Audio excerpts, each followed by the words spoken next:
Okay, પ્રેરિત EMF ની દિશા એવી હોય છે કે તે એવો વિદ્યુત પ્રવાહ ઉત્પન્ન કરે છે કે જે તેનો ઉત્પન્ન કરતા ચુંબकीय फ्लक्सના फेरफारનો विरोध करे છે.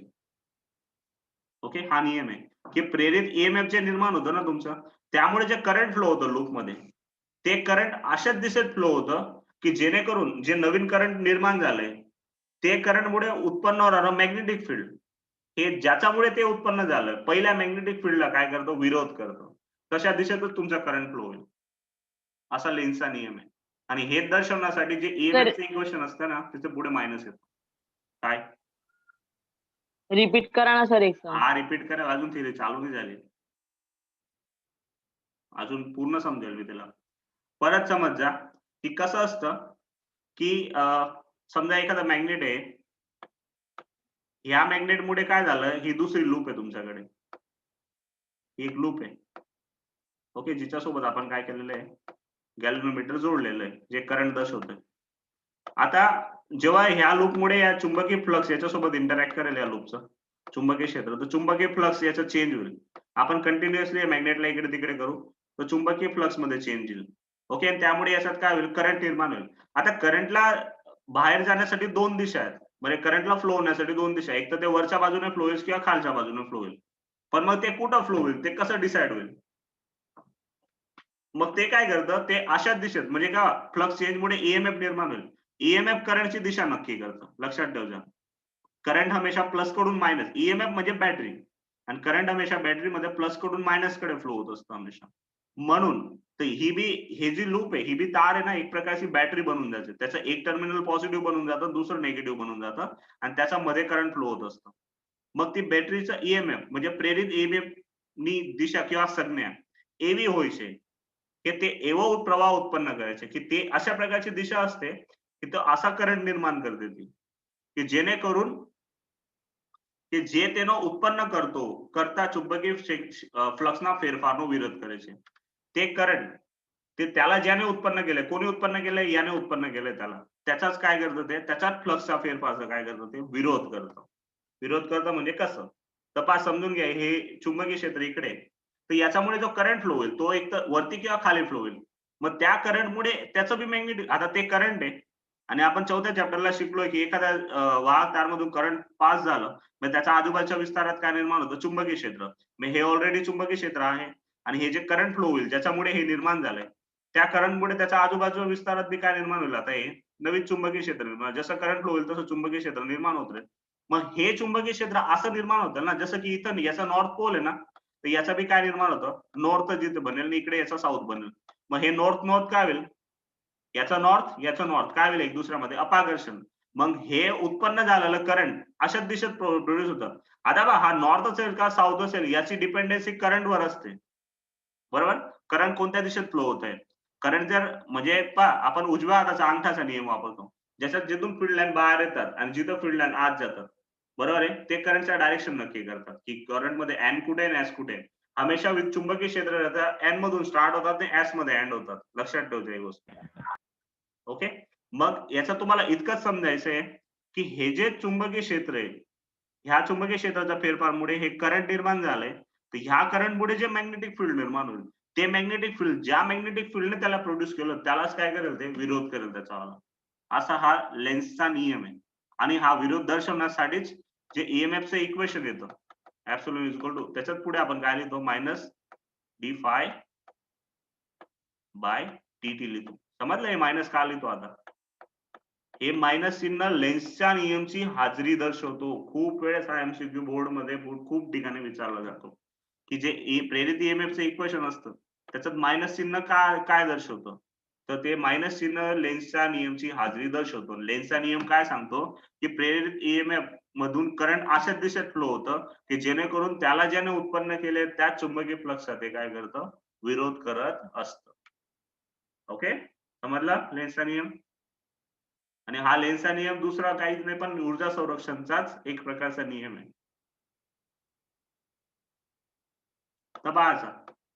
आता याच्यात आपण ही आकृती समजण्याचा प्रयत्न करू. तर आता जेव्हा याच्यात लेन्सचा नियम मध्ये, आता इथे हे सगळं एक्सप्लेनेशन दिलं, तुम्ही वाचून घ्या, मी डायरेक्ट समजून देतो तुम्हाला. तर जेव्हा चुंबक आहे, हे चुंबक आहे समजा या चुंबकचा इथं नॉर्थ आहे. तर आणि ह्या नोटला जसं तुम्ही ह्या लूपच्या जवळ घेऊन जाणार, तसं हे जे करंट आहे ते कोणत्या दिशेत फ्लो होईल? अँटी क्लॉकवाईजच फ्लो होईल. विषमगडी दिशेमध्ये फ्लो होईल, की जेणेकरून ह्या मॅग्नेटिक फील्डचा काय होईल ते विरोध करेल आणि त्यामुळे हे मॅग्नेट काय होईल? दूर जाईल. मग आपल्याला या मॅग्नेटला त्याच्या जवळ घेऊन जायचं असेल तर आपण काय करू? आपल्याला बाहेरून बळ लावावं लागेल आणि हेच करंट जेव्हा हे मॅग्नेट दूर जाईल, तेव्हा हे करंट उलट्या दिशेत फ्लो व्हायला लागतं, समगडी दिशेत. जर हे मॅग्नेटचं नॉर्थ असेल इथं नीट समज जा. या मॅग्नेटचं नॉर्थ असेल आणि नॉर्थ असणारा मॅग्नेट जेव्हा चुंबकीय फ्लक्समध्ये फेरफार करत असेल या लूपचा, तेव्हा जे करंट फ्लो होतं ते अँटी क्लॉकवाईज फ्लो होतं. विषमगडी दिशेत. जेव्हा चुंबकला तुम्ही कुठे घेऊन जाणार? लूपच्या दिशेने घेऊन जाणार तेव्हा. तर त्याच्याने फ्लक्स वाढेल ना. लूपच्या दिशेत घेऊन गेलं फ्लक्स वाढेल. मग हे करंट काय ट्राय करेल? फ्लक्सला कमी करण्याचा ट्राय करेल. मग ते असं फ्लक्स ते स्वतः असं मॅग्नेटिक फील्ड जनरेट करेल, की ते ह्या फ्लक्सचा काय करेल? विरोध करेल. ओके. मग तेव्हा करंट इथं एन असेल तर करंट एन आणि गुंडशिळ्याच्या दिशेत असेल. वर्ड नीट समजचा. चुंबकीय क्षेत्राचा कोणता आहे? म्हणजे मॅग्नेटचा एन पोल आहे. म्हणजे एन ध्रुव आहे आणि जो कुठे जातोय गुंडशिळ्याकडे जर जात असेल, तेव्हा करंट कोणत्या दिशेत फ्लो होईल? Anti clockwise. हा पहा एन लिहिलेला ना यांनी. मग एनचे टर्मिनल्स वरून आठवण ठेवायचं. एन तर एन असेल तर एनचे टर्मिनल असे असतात तर करंट कसं फ्लो होईल? Anti clockwise. आणि ह्याच गुंडशिळ्याला जर तुम्ही दूर घेऊन जाणार, तर चुंबकीय फ्लक्स घटायला लागेल. मग हे काय करेल? चुंबकीय फ्लक्स वाढवण्याचा प्रयत्न करेल. मग हे उलट्या दिशेत फ्लो होईल. करंट काय होईल? उलट्या दिशेत फ्लो व्हायला लागेल. म्हणजे या मॅग्नेटला जवळ आणण्याचा प्रयत्न करेल ते परत. मग जेव्हा हे मॅग्नेट दूर जात असेल एन पोल, तेव्हा जी दिशा असेल ती समगडी दिशा असेल आणि जेव्हा जवळ येत असेल, तेव्हा ही दिशा काय असेल? विषमगडी दिशा. आता ह्याच वस्तूला आपण जर साऊथ पोलवरून समजू. समजा ही लूप आहे. ओके. आणि मॅग्नेटचा जर तुमचा साऊथ पोल असेल इथं, याचं ते आणि ते तुमच्या लूपच्या जवळ जात असेल, तेव्हा पहा आता एन होता म्हणून हे अँटी क्लॉकवाईज होतं. तर साऊथ असेल तेव्हा हे काय असणार आहे? क्लॉकवाईज असेल. काय असणार? क्लॉकवाईज असं एस. आणि एस असं असतं ना, तर त्याच्यावरून करंट बी कसं फ्लो होईल? असंच फ्लो होईल. जेणेकरून हे एसचा काय करेल? विरोध करेल आणि जेव्हा हे एस दूर जाण्याचा प्रयत्न करेल, हे एस काय प्रयत्न करेल? दूर जाण्याचा प्रयत्न करेल असं. तेव्हा हेच करंटची काय होईल? दिशा बदलून जाईल. कोणती होऊन जाईल ती? अँटी क्लॉकवाईज होऊन जाईल परत. आणि कशी बनून जाईल अशी? एन सारखी. ओके. एन सारखी बनून जाईल. अंडरस्टँड? Any doubts? समजलं? दोघांसाठी आठवण ठेवू द्या. जर साऊथचा जवळ जात असेल, तेव्हा इकडचा पोल साऊथ पोल बनून जातो आणि इकडचा पोल नॉर्थ पोल बनून जातो. ऍक्च्युअली आणि हे जेव्हा दूर जातं तेव्हा हा एन बनून जातो, हा एस बनून जातो. ही गोष्ट असते याच्यामध्ये. हे समजायचं तुम्हाला. हे वाचणं तुम्हाला समजून जाईल इथं. पूर्ण ही पंचायत दिलेली आहे. या प्रेरित ईएमएफच्या जी करंट आहे त्याची दिशा नक्की करतात हे सगळे टर्म्स. ओके. क्लिअर झालं? मग आता असं होण्याचं कारण काय? असं का होत असेल? तर समजून घ्या, की असं नाही झालं. आपल्याला नाही माहिती दिशा वगैरे. मग त्या केसमध्ये काय होईल? मग पहा समजून घ्या, की हा तुमच्याकडे मॅग्नेट आहे. या मॅग्नेटला तुम्ही चुंबकीय क्षेत्राच्या दिशेने घेऊन म्हणजे एक लूपच्या दिशेने घेऊन जाताय आणि त्याच्यामुळे फ्लक्स चेंज होतोय. आता समजून घ्या, की हा मॅग्नेट आहे. त्याच्यामुळे इथं करंट फ्लो होतोय. ओके. या लूपमध्ये करंट फ्लो होतोय असं. आणि त्यामुळे समजून घ्या वरच्या बाजूला करंट जातं तर इकडे साऊथ येईल, इकडे नॉर्थ येईल. मग समजून घ्या, की इकडे जर साऊथ आला आणि हा नॉर्थ आहे, तर आपल्याला माहिती आहे म्हणजे साऊथ आहे म्हणजे काय? इथं जे मॅग्नेटिक फील्ड निर्माण झालंय, या करंटमुळे जे मॅग्नेटिक फील्ड निर्माण झालंय, तर त्या मॅग्नेटिक फील्डचा इकडच्या बाजूचा जो पोल आहे तो नॉर्थ आहे आणि इकडचा जो पोल आहे तो साऊथ आहे. मॅग्नेटिक फील्ड आहे म्हणजे मॅग्नेट आहे ते एक प्रकारचं. आणि मॅग्नेट असेल म्हणजे ते काय आहे? त्याच्या दोघं बाजूला एक साऊथ आणि एक नॉर्थ असणार. मग समजून घ्या, की याचा साऊथ इथे आला नाही तर नॉर्थ आला. बरोबर? मग त्याच्याने काय होईल?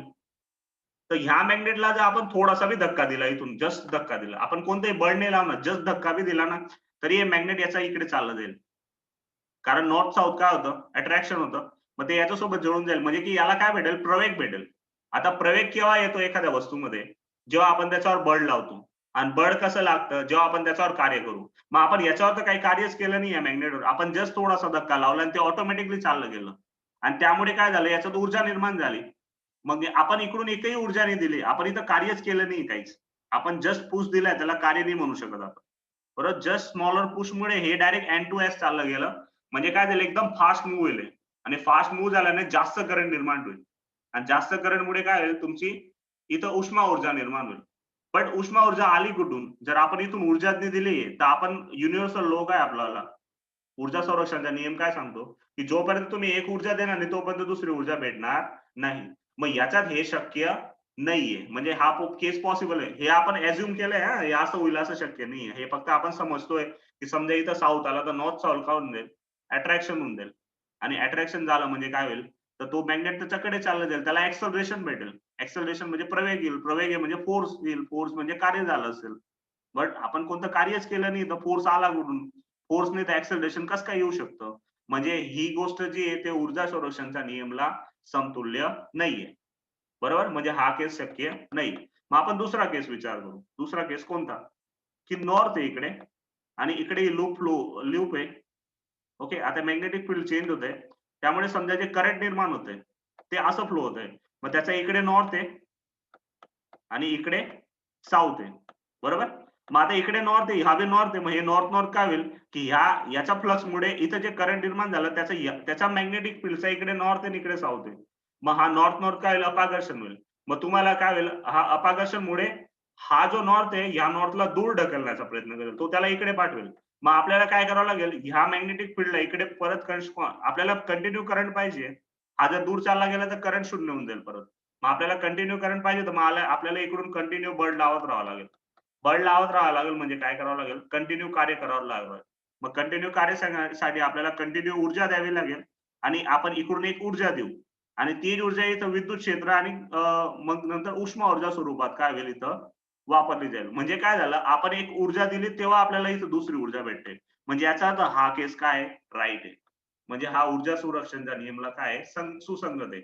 याच्यावरून असं कळतं की जेव्हा तुम्ही एखादा मॅग्नेट आहे त्याचा जर नॉर्थ असेल लूपच्या समोर तर त्या लूपचा काय असणार, त्या लूपचा करंट कसा फ्लो होणार, अँटी क्लॉकवाईजच फ्लो होणार आहे. जर इथं नॉर्थ असेल आणि त्याला जर तुम्ही लूपच्या दिशेने घेऊन जाता चुंबकला, तर तेव्हा जो करंट निर्माण होणार आहे तो हमेशा कोणत्या दिशेत असणार आहे, अँटी क्लॉकवाईजच असणार आहे. जेणेकरून त्याचा इकडे नॉर्थ येईल, अँटी क्लॉकवाईज करंट फ्लो होईल तरच त्याच्या इकडे नॉर्थ येईल इकडे साऊथ येईल. आणि जेव्हा या लूपला तुम्ही दूर घेऊन जाणार तर ही ऑलरेडी बदलून इकडे साऊथ होऊन जातं आणि इकडे नॉर्थ होऊन जातं. म्हणजेच याला अशा रीतीने, म्हणजे जेव्हा इथं नॉर्थ तुमचा जर गुजराच्या दिशेत जात असेल तर करंट कसं फ्लो होईल, अँटी क्लॉकवाईज. आणि हा जो नॉर्थ गुजराच्या विरुद्ध दिशेला जात असेल तर करंट काय होईल, क्लॉकवाईज फ्लो होईल. सिमिलरली म्हणजेच त्याला असं दर्शवलं जातं एन ने. एन कसा काढतो आपण, असा काढतो ना एन, म्हणजे असा आणि असा. हे दोन बाजू, हे दोन एरो काय दर्शवतात की करंट असं फ्लो होईल. ओके, आणि जर इकडे साऊथ असेल आणि कुठे गुजराच्या दिशेने, बरोबर, तर हा लूप मधला जो करंट असेल तो काय असेल, क्लॉकवाईज असेल, घड्याळाच्या दिशेने. आणि ला आपण असं लिहितो, असं आणि असं. मग हे काय दर्शवतंय, असं करंट फ्लो होईल. पण जर उलट असेल, समजून घ्या तुम्ही दूर जाताय, समजा असं असेल इकडे नॉर्थ आहे आणि तुम्ही दूर जाताय तर करंट कोणत्या दिशेत असेल, क्लॉकवाईज असेल परत, असा क्लॉकवाईज त्याचा विरुद्ध दिशेला. आणि जर इकडे पोलला दूर घेऊन जातात तर तरी करंट काय होऊन जाईल, अँटी क्लॉकवाईज होऊन जाईल. अंडरस्टँड, समजला लेन्सचा नियम. तर फायनली तुम्हाला कळलं असेल की हे जे स्टेटमेंट आहे लेन्सच्या नियमचं, की प्रेरित ईएमएफ ની દિશા એવી હોઈ શકે તે એવો વિદ્યુત પ્રવાહ ઉત્પન્ન કરે છે की प्रेरित ईएमएफ ची दिशा अशी असते की ते असा विद्युत प्रवाह उत्पन्न करतं की जे त्याने उत्पन्न करता, ते काय करतं तो प्रवाह, त्याला ज्याने उत्पन्न केलंय त्याने उत्पन्न करता चुंबकीय फ्लक्सना फेरफारનો વિરોધ કરે છે. Understand, this is your lens law and energy conservation. Got it. आणि जी ऊर्जा निर्माण होते ती कशाच्या फॉर्म मध्ये वेस्ट होते, जूल हिटिंगच्या फॉर्म मध्ये वेस्ट होत असते, म्हणजे वे होतो त्याच्याला. ओके, एक्झाम्पल 4.6.4 and 6.5 तुम्ही करा. Now I am going for गतिकीय ईएमएफ, गतिकीय विद्युत चालक बळ, मोशनल ईएमएफ म्हणतात. आता इथं आपल्याला काय करायचं, चुंबकीय क्षेत्र बदलायचं आहे किंवा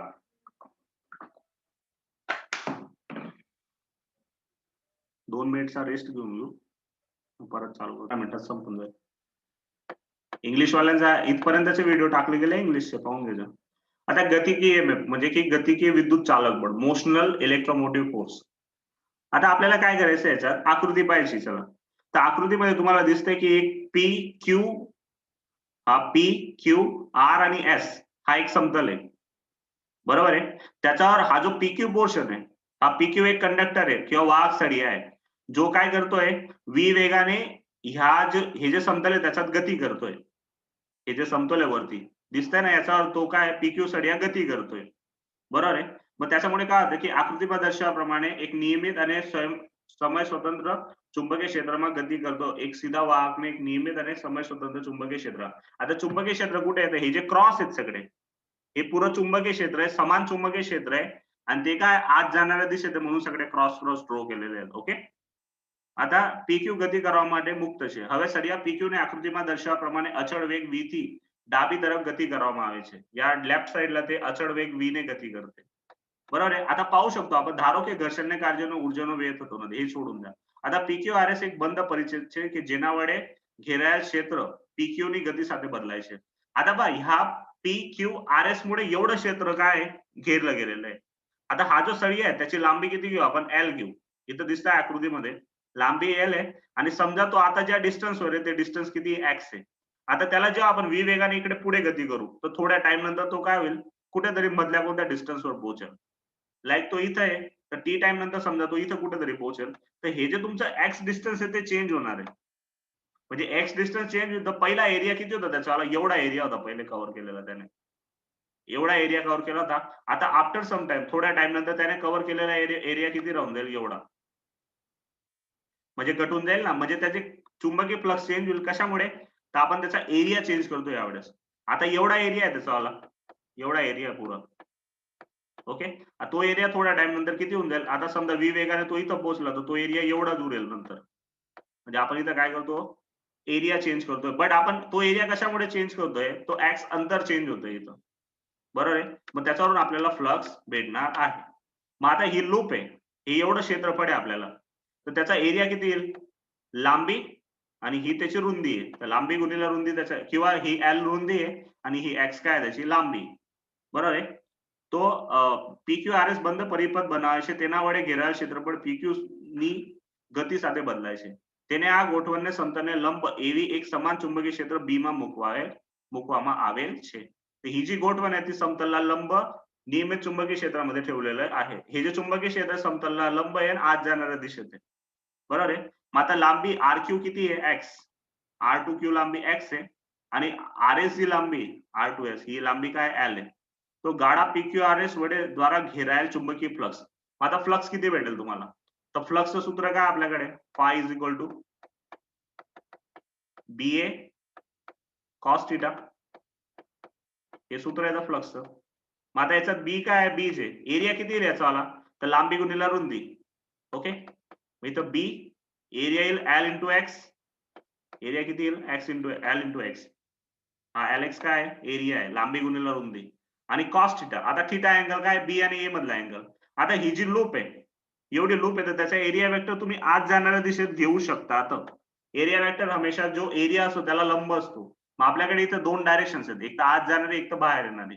बट आपण मॅग्नेटिक फील्ड आत जाणार आहे म्हणून आपण त्याची एरिया वेक्टर बी कुठं घेऊ? आत जाणाऱ्या दिशेतच कन्सिडर करू. मग तुमचा जो एरिया वेक्टर आहे तो बी आत जाणाऱ्या दिशेत, चुंबकीय क्षेत्र बी आत जाणाऱ्या दिशेत. मग ते दोघं एक दुसऱ्याला काय होऊन जातील? समांतर होऊन जातील. मग हा कॉस अँगल काय बनून जाईल? 0 आणि कॉस 0 काय असतो? 1. म्हणून तुमचं फ्लक्स इथे असेल BLX.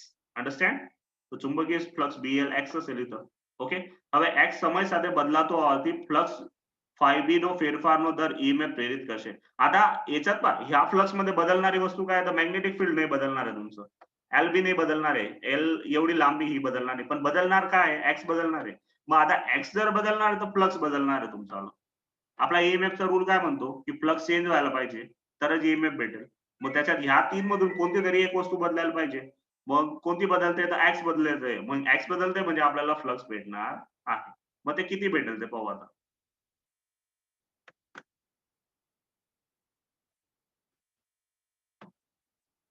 मग आता फ्लक्सचा फॉर्म्युला मायनस d∅/dt येतं.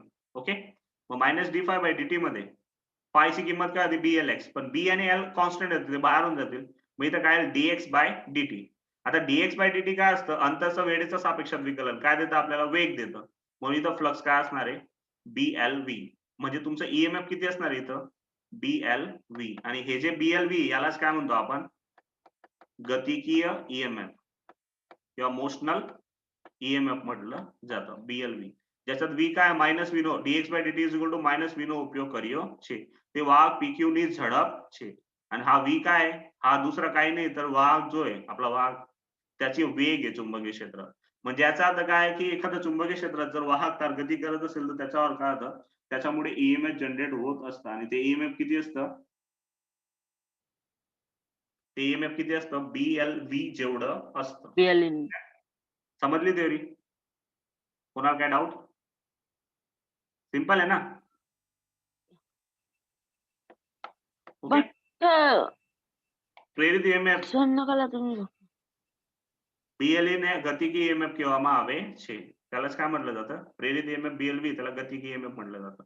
ओके. आम चुंबकीय क्षेत्र बदलल्या वगર વાહકને ખસેડીને અર્થાત કે પરિપથ દ્વારા ઘેરાયેલા ચુંબकीय क्षेत्रને फ्लक्सने बदलीने प्रेरित ईएमएफ उत्पन्न करू शकायचे. म्हणजे आपण इथे चुंबकीय क्षेत्र वगैरे नाही बदलत आहे पण एखादा वाहकला जर आपण चुंबकीय क्षेत्रात गती करवलं तर आपल्याला ईएमएफ भेटू शकतं. मग आता याच्यावर होणारं कार्य किती? आता वाहक PQ ના મુક્ત વિદ્યુતભાર વાહકો કણો પર લાગતા લોરેન્ઝ બળને ધ્યાનમાં લઈને સમીકરણને आता पहा आता आपण कसं समजू की याच्यात ईएमएफ उत्पन्न होतंय. आता बघा यांनी करंटची डायरेक्शन इथं दिलेली की इथून खालून वरती जाते तर ती डायरेक्शन कशी नक्की करू आपण? ओके. मग आता होणार काय तर सगळ्यात पहिली वस्तू काय आहे की अशी आकृती तुमच्याकडे की सगळं चुंबकीय क्षेत्र मध्ये मध्ये नका बोला. ओके. हे मॅग्नेटिक फील्ड आहे तुमचं कॉन्स्टंट मॅग्नेटिक फील्ड आहे. आता इथं काय केलं एक लूप घेतलेली आहे आपण तिच्यावर हा एक वाहक आहे. हा वाहक गती करतोय. आता पहा हा वाहक आहे म्हणजे सुवाहक पदार्थ आहे. सुवाहक पदार्थामध्ये काय असतात मुक्त इलेक्ट्रॉन असतात. मग आता हा वाहक v वेगाने गती करतोय याचा अर्थ काय झाला त्याच्यातले जेवढे इलेक्ट्रॉन आहेत तेवढे सगळे v वेगाने गती करतात चुंबकीय क्षेत्रात. मग आपण एक वस्तू शिकलेले आहेत काय की जर एखादा विद्युत भार चुंबकीय क्षेत्रात गती करत असेल तर त्याच्यावर जे बळ लागतं ते कोणतं असतं लॉरेन्स बळ असतं जे किती असतं V क्रॉस B असतं. V क्रॉस B म्हणजे काय झालं Q V क्रॉस B असतं ते बळ. आता Q कोण असणार तर इलेक्ट्रॉन. मग इथं काय येणार पुढे मायनस इलेक्ट्रॉनचा विद्युत भार ऋण असतो म्हणून पुढे मायनस ऑलरेडी येऊन जाणार आहे. मग आपल्याला V आणि V क्रॉस B ची दिशा नक्की करायची आता इथं. ओके. मग आता कशी नक्की करणार ती डायरेक्शन तर आपल्याला माहिती की जी व्हेलॉसिटी ती या दिशेत आहे मॅग्नेटिक फील्ड या आत जाणाऱ्या दिशेत आहे. म्हणजे तुमचं चुंबकीय क्षेत्र जे वेग ह्या दिशेत आहे आणि मॅग्नेटिक फील्ड असं आहे क्रॉस लिहितो मी इथं क्रॉस म्हणजे आत जाणाऱ्या दिशेत आहे मॅग्नेटिक फील्ड. ओके. मग आपल्याला काय करायचंय जी स्क्रू आहे त्याला आपल्याला असं फिरवावं लागेल व्हेलॉसिटी कडून चुंबकीय क्षेत्राकडे जर स्क्रू फिरवला तर तो आत जाणाऱ्या दिशेत असेल असा जाईल. मग या दिशेत बळ लागेल बट ऍक्च्युअली इथं काय मायनस साइन आहे. हे कशासाठी आहे हे खाली जाणाऱ्या दिशेत बळ कशासाठी आहे तर जेव्हा प्लस विद्युत भार असेल त्याच्यासाठी बट हे मायनस साइन आहे ना त्याच्यामुळे हे बळ खाली नसताना कुठं असेल वरच्या दिशेला असेल. तुमचं जे लॉरेन्स फोर्स आहे FL जे इलेक्ट्रॉन्सवर लागणारं बळ असेल तर वरच्या बाजूला असेल. मग जेव्हा हा वाहक तार चुंबकीय क्षेत्रात गती करेल बरोबर तर त्याच्यात जेवढे सगळे इलेक्ट्रॉन आहेत तेवढ्या सगळ्यांवर वरच्या बाजूला बळ लागेल. कुठं लागेल वरच्या बाजूला. मग या वाहक तारचे जेवढे सगळे इलेक्ट्रॉन सगळे वरच्या बाजूला गती करतील. मग हा जो एंड असेल वाहक तारचा इकडच्या एंडवर सगळे इलेक्ट्रॉन गोळा होतील आणि आपल्याला माहिती आहे जेवढे इलेक्ट्रॉन वरच्या बाजूला गोळा होतील तेवढाच खाली काय असेल धनविद्युत भार निर्माण होईल. तेवढा धनविद्युत भार मोकळा होऊन जाईल ना.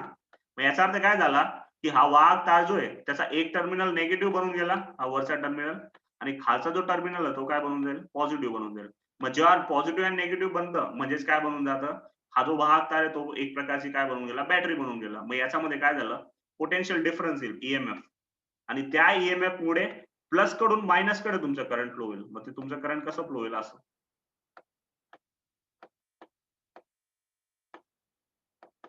Current will flow through this direction. म्हणून तुमचं करंट खालून वरच्या बाजूला फ्लो होतोय. अंडरस्टँड. पाहून घ्या इथं करंट इकडून असं का जात आहे तर सगळे इलेक्ट्रॉन वरती गोळा होतील आणि खाली सगळं धनविद्युत भार असेल म्हणून. मग होणारं कार्य किती असेल मग त्याच्यावरून विद्युत भारने P ते Q સુધી ખસેડવામાં થતું कार्य.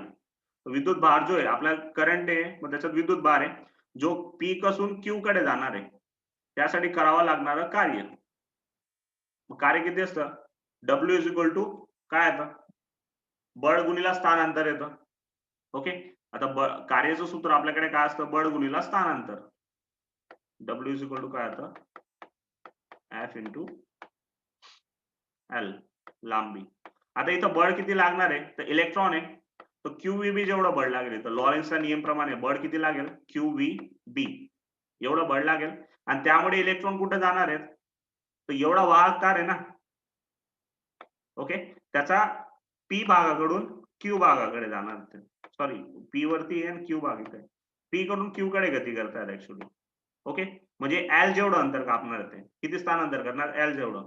मग हे बळ बरोबर किती, QVB हे बळ आहे, इलेक्ट्रॉन्स लागणारं बळ, त्यामुळे ते स्थानांतर किती L करणार आहे. मग लागणारं बळ किती झालं, मग कार्य किती झालं, तर कार्य बरोबर काय, तर बळ गुणिले स्थानांतर. मग बळ किती आहे, हे QVB बळ राहिलं आणि हे L काय झालं, स्थानांतर, एवढं बळ लागेल. मग EMF किती येईल, तर EMF चं सूत्र आपण शिकलेले आहेत चॅप्टर 2 मध्ये. EMF किंवा विद्युत स्थितिमानचं सूत्र काय होतं, कार्य भागेला एकक विद्युत भार होणार. कार्य म्हणजे काय, सॉरी, विद्युत स्थितिमान म्हणजे काय असतं, एकम विद्युत भारावर होणारं कार्य. मग आपण याला काय करू, या इक्वेशनला भागीला Q करून देऊ. ओके, मग काय येईल उत्तर, B L V Q आणि त्याला भागीला बी काय येणार आहे, Q. मग हा Q कॅन्सल. मग फायनली तुम्हाला EMF किती भेटलं परत, B L V. म्हणजे या दुसऱ्या रीतीने मी तुम्ही काय साबित केलं, की गतिकी EMF किती भेटणार तुम्हाला, BLV भेटणार आहे. તો આ સમીકરણ છે સળિયાના બે છેડા વચ્ચે પ્રેરિત EMF આપે છે, જે સમીકરણ 6.5 ને સમતુલ્ય છે. म्हणजे या दोघा रीतीने तुम्हाला एकच सारखं इक्वेशन दाखवत आहे, जे काय दर्शवत आहे की मेकॅनिकल सिस्टम मधले जे फोर्स असतात आणि इलेक्ट्रिकल सिस्टम मधले जे फोर्स असतात ते दोघं काय असतात, सेमच टाईपचे असतात. त्यांना लिहिण्याची पद्धती बदलते फक्त, दोघं फोर्सच आहेत. अंडरस्टँड सर हा, ते एक्झाम्पल दाखवा ना सर. कोणतं एक्झाम्पल, आता तुम्ही सोडवलं नाही का सर. एक एक्झाम्पल थोडी आहे हे, त्याचीच थ्योरी आहे. बळ लागते ना, मग बळची दिशा नक्की करावं लागेल ना. मग V इकडे आणि हा क्रॉस आहे, तो विचार करायचा, क्रॉस म्हणजे आतल्या दिशेत असतं सरळ, तर V इकडे जाणार ना, तर बळ ऍक्च्युली खालच्या दिशेत लागेल, त्यामुळे सगळे इलेक्ट्रॉन वरच्या दिशेत गती करतील. त्यामुळे वरती सगळं ऋण विद्युत भार जमा होईल, खाली सगळ्या काय असेल, धन विद्युत भार मोकळा होऊन जाईल. धन विद्युत भार कधी गती नाही करत, लक्षात ठेवजा. पण इलेक्ट्रॉन त्यांना सोडून देताना मग ते धन आयन बनून जातात, म्हणून खाली धन येईल आणि इकडचे आयन इलेक्ट्रॉन मिळवतील, म्हणून ते सगळे काय बनून जातील, ऋण आयन बनून जातील. मग इथं टोटल चार्ज ऋण चार्ज बनून जाईल, इकडे टोटल चार्ज धन चार्ज बनून जाईल. आणि याच्यामुळे म्हणजे सर मॅग्नेटिक फील्ड खाली लागेल, मॅग्नेटिक फोर्स खालच्या बाजूला लागेल ना, पण ऍक्च्युली इलेक्ट्रॉन म्हणजे तुम्ही वर फोर्स वरच्या बाजूला असेल. फक्त Q जर घेतला मी, तर धनविद्युत भार असेल हा Q, आणि धनविद्युत भारावर लागणारा फोर्स म्हटला मी तर खालच्या बाजूला लागेल, पण ऍक्च्युली तर पुढे मायनस साईन येईल ना, जे काय दर्शवतो इलेक्ट्रॉन. आणि इलेक्ट्रॉनवर लागणारा बळ हमेशा जे नॉर्मल बळ लागतं ना, त्याच्या विरुद्ध दिशेला लागतं. नॉर्मल बळ तुमच्या खालच्या बाजूला जाईल, बट इलेक्ट्रॉन असल्यामुळे त्यांच्यावर लागणारं बळ कोणत्या दिशेत असेल, वरच्या बाजूला. मग सगळे इलेक्ट्रॉन कुठे गती करतील, वरच्या बाजूला. कुठले, तर या वाहक तारमधले. मग वरती सगळा ऋण विद्युत भार जमा होईल, तर खाली काय होईल, सगळं धन विद्युत भार. अंडरस्टँड. त्यामुळे दोन पोलॅरिटीज बनून गेल्या ना, इकडे धन विद्युत भार, इकडे ऋण विद्युत भार, म्हणून तुमचा करंट इकडून असं फ्लो व्हायचं स्टार्ट होईल. गॉट इट, आता समजलं. हो सर. हो सर. ओके, मग आजसाठी इतकं